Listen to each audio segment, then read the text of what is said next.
¿Por qué existe un conflicto entre palestinos e israelíes? ¿Por qué los judíos eligieron Palestina? ¿Qué fue lo que alteró la convivencia? ¿Y cómo llegaron a la situación actual? Son algunas de las preguntas que nos hicimos para entender este conflicto. Por eso armamos este informe.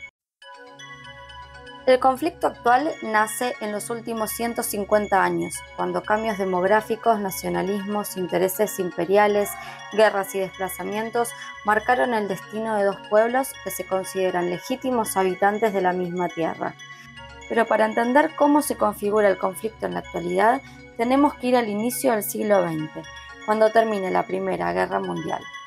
Hasta ese momento, este territorio formaba parte del Imperio Otomano, un imperio que se desintegró después de más de 7 siglos de existencia.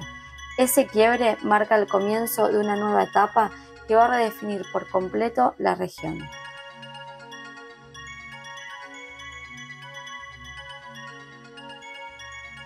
En esencia se trata de un conflicto territorial, con capas étnicas, religiosas e históricas. Ambos pueblos, árabes, palestinos y judíos, se reconocen como habitantes originarios del territorio. Hasta el siglo XIX, la población árabe era ampliamente mayoritaria. Pero a partir de 1880 comenzó a crecer un movimiento que cambiaría el mapa, el sionismo, un proyecto nacional judío para construir un Estado propio frente a siglos de persecución y antisemitismo.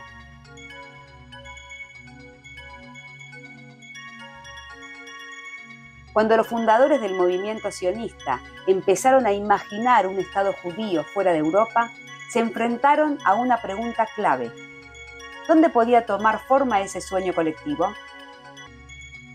La respuesta no surgió de un mapa ni de un cálculo político, sino de algo mucho más profundo: la memoria.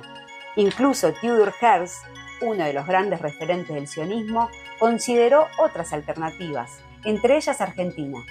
Pero esa opción se descartó rápido. No había ningún vínculo histórico ni emocional con ese territorio. Palestina, en cambio, aparecía siempre como la patria inolvidable. Los líderes sionistas creían que un asentamiento judío en Palestina podía convertirse en un aliado estratégico para las potencias europeas, un punto de apoyo occidental en pleno Medio Oriente. Así, entre motivos históricos, simbólicos profundamente arraigados y una mirada geopolítica del mundo, se terminó trazando el destino del movimiento sionista y la elección definitiva de Palestina como el lugar para fundar un Estado judío.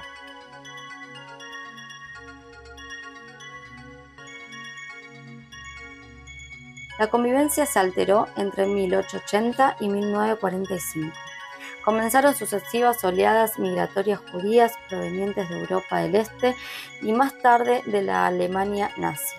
Los pogroms europeos, el antisemitismo y finalmente el Holocausto, que exterminó a 6 millones de judíos, aceleraron la llegada de sobrevivientes judíos a Palestina. Esa inmigración tensionó un territorio que, bajo el control del Imperio Otomano primero y del mandato británico después, no tenía un proyecto nacional unificado, sino poblaciones diversas. En 1917, el canciller británico Arthur Balfour envió una carta al barón Rothschild, donde expresaba que el gobierno británico veía con buenos ojos la creación de un hogar nacional judío en Palestina. No mencionaba un Estado ni tenía validez legal, pero fue un hito.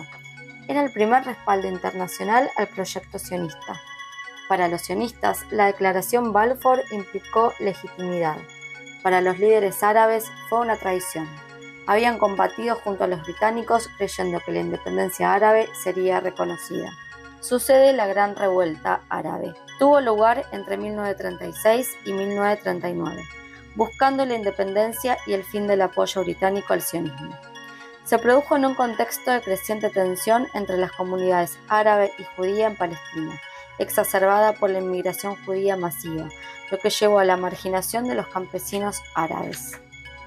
Entre 1920 y 1945, la población judía pasó de ocupar el 10% a casi el 30% del territorio palestino, generando crecientes tensiones así con la población árabe. Todo esto desembocó que Gran Bretaña decidió encomendar a la ONU hacerse cargo. y desde donde se elaboró un plan de partición en 1947, que proponía mayor territorio al Estado judío, mientras que a los árabes le fue asignado un porcentaje menor. Los líderes sionistas aceptaron ese plan, los líderes palestinos lo rechazaron. Tomando en cuenta la importancia de la ciudad de Jerusalén, se decidió que se convirtiera en una entidad autónoma administrada por Naciones Unidas. Un año después, en 1948, al expirar el mandato británico, Israel declaró su independencia. Al día siguiente, varios países árabes lanzaron una ofensiva para impedir la creación del nuevo Estado. Israel ganó la guerra. Para la población judía, ese momento quedó marcado como la Guerra de Independencia. Para la población palestina, fue la Nakba, la catástrofe. Más de 700.000 palestinos fueron expulsados o huyeron de sus hogares. Después de la guerra, el territorio quedó fragmentado. Cisjordania bajo control de Jordania, Gaza bajo control de Egipto, e Israel ampliando sus fronteras más allá de lo que la ONU había previsto.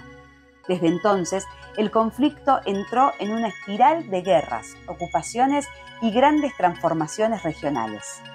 Las guerras que marcaron la región fueron: en 1956, crisis de Suez; en 1967, la Guerra de los 6 días; en 1973, la Guerra de Yom Kippur. Esta guerra es central porque inicia un periodo de negociaciones clave en la historia del conflicto.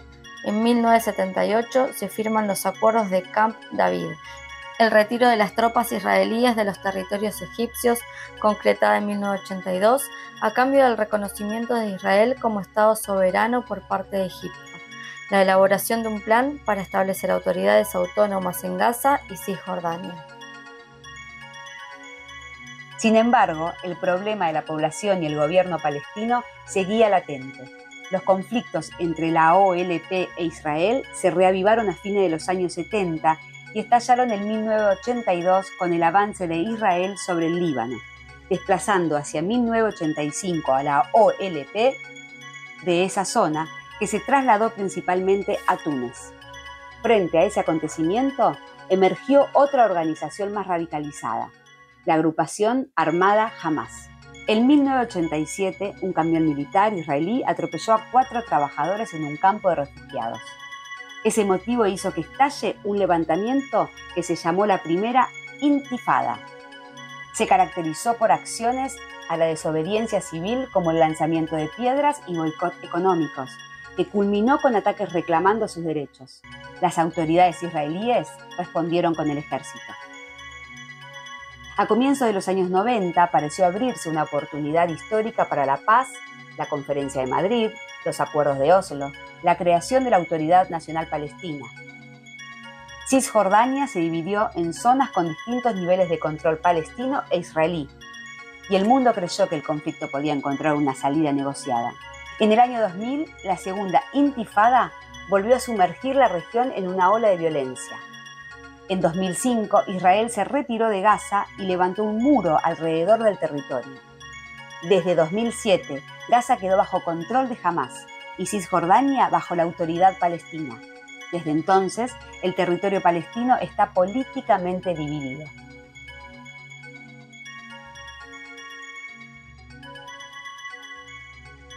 El 7 de octubre del 2023, Hamás lanzó un ataque masivo contra Israel que dejó alrededor de 1.200 personas muertas y decenas de rehenes.